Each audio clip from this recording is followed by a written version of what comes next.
آپ سن رہے ہیں نادر خان سرگروہ کی آواز میں خواجہ حسن نظامی کی تحریر سے ایک اقتباس۔ بندوں کی دعا۔ کاغذ کے ناتواں ہاتھوں کو توانائی دے، بے جان حرفوں میں اثر زندگانی بخش۔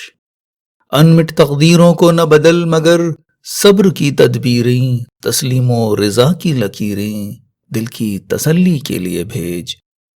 تو نے حجاز کے جھلسے ہوئے بے رونق پہاڑوں میں 2 پھول نرگس کے پیدا کیے، اور ان پھولوں نے کائنات آخر کی بیمار آنکھوں کو صحت بخشی۔ ہم انہی شرمیلی جھکی ہوئی نظروں کو تیرے سامنے شفیع بناتے ہیں۔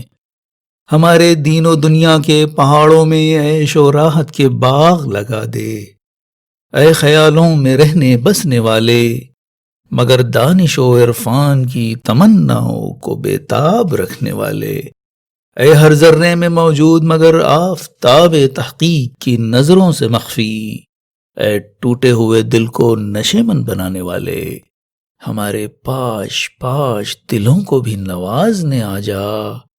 اس فطرت کی مستیوں سے جی ڈرتا ہے، اپنی بستی میں پناہ دے دے۔